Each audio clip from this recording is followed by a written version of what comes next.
6 weeks ago, the US and Israel launched a strike on Iran. Iran responded by closing the Strait of Hormuz, the narrow waterway that connects the Middle Eastern oil to the rest of the world. The body that monitors the global energy supply called it the largest disruption in the history of the oil market, and this week it escalated again. After peace talks broke down over the weekend, the US Navy imposed a blockade on Iran's ports. Now here's what this actually means.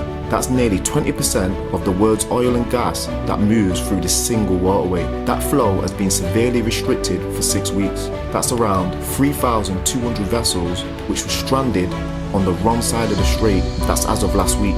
Oil that crossed $100 a barrel this week. But the price, that isn't the real story. It's the flow.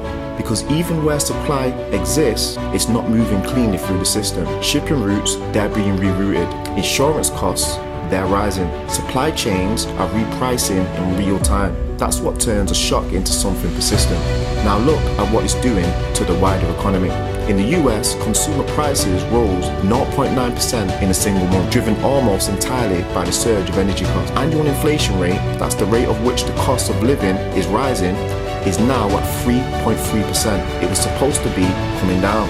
Consumer sentiment, how people actually feel about the economy, has just hit all-time record low. People are now expecting prices to be nearly 5% higher a year from now. They're feeling the pressure before the official data fully captures it. In the UK, the OECD, that's one of the world's leading economic forecasting bodies, says the UK is set to take the biggest hit of any developing nation. UK inflation is now projected to hit 4% this year. Some forecasts, they even say 5%. The Bank of England, their target is 2%, just to put that into perspective. Before this war, interest rate cuts were expected. Now hikes are being discussed. The same pattern on both sides of the Atlantic. Energy disruption, inflation rises, central banks are forced to hold or tighten. Growth slows underneath. So what does this actually mean for you? If you're renting, your landlord's costs are rising. That pressure, it doesn't stay with them. Now if you're thinking about buying, the rates you were hoping are now moving further away, not closer. If you're sitting on cash and waiting for things to settle, when inflation at 3, 4, 5% is quietly eroding your cash. So the cost of waiting has gone up, and almost people won't even notice it until it's already happened. Here's the thing, most people are watching oil prices like it's a new story, rising, falling.